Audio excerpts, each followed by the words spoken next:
Olá, bom dia, tudo bem? Seja bem-vindo à nossa jornada devocional em Marcos. Meu nome é Alex, sou pastor da igreja CCM e hoje é dia de ler Marcos 11. A partir deste capítulo, Marcos, o autor, ele vai dar ênfase para narrar os principais acontecimentos relacionados à última semana da vida de Jesus. Ele começa descrevendo a entrada de Jesus em Jerusalém, que é reconhecida como uma entrada triunfal. A multidão ovaciona Jesus, dizendo: Hosana, bendito é aquele que vem em nome do Senhor. É interessante pensar que parte desta multidão, não sabemos se é a maioria ou a minoria, é só uma especulação, mas com certeza algumas pessoas que estavam no meio dessa multidão, alguns capítulos depois, estarão gritando também: crucificam, crucificam. Eu sei que parece um pouco absurdo pensar sobre isso.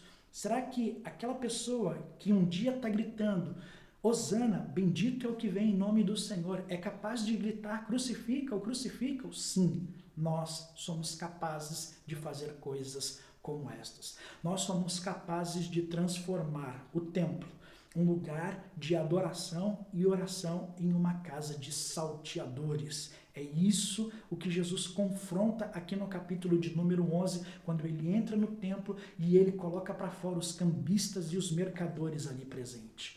O que eles estavam fazendo? Eles estavam negociando a partir da fé.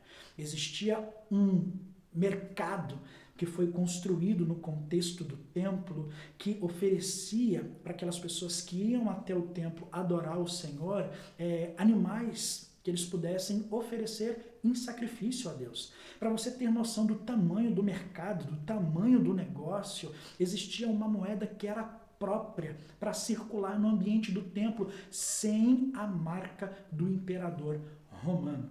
O templo, que deveria ser um lugar de adoração, e adoração se transformou em um covil de salteadores. Um absurdo. Quem fez isso? O homem, por causa do seu pecado. Sim, nós somos capazes de fazer coisas horríveis. O homem longe de Deus, ele é um caos.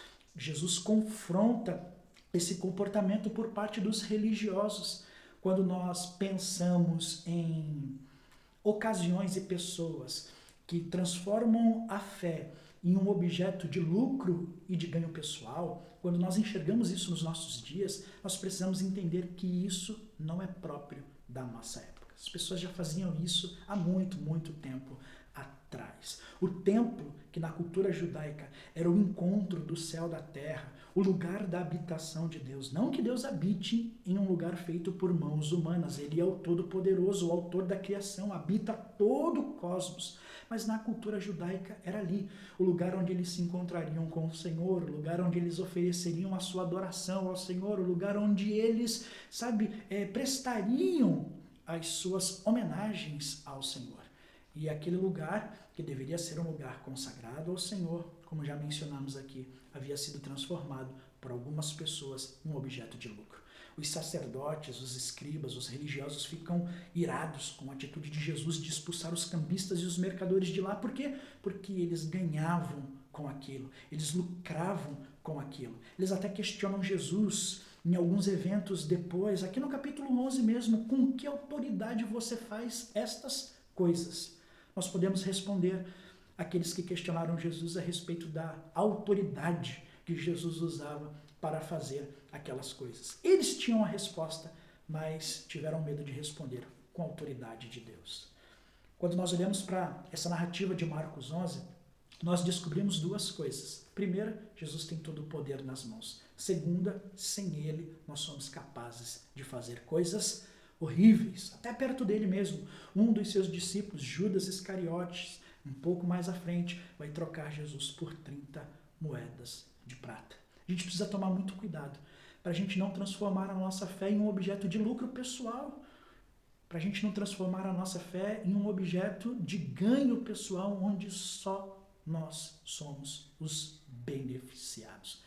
Que Deus nos livre de uma fé mercadológica, que Deus nos livre de um sistema tão corrompido como este sistema de culto que se instalou no templo. Que o Senhor nos ajude a adorá-lo e a servi-lo em espírito e em verdade, com o coração totalmente inclinado em fazer a sua vontade. Que a casa hoje seja um lugar de oração para todos os povos. Que Deus abençoe a sua vida. Um grande abraço. Até a próxima.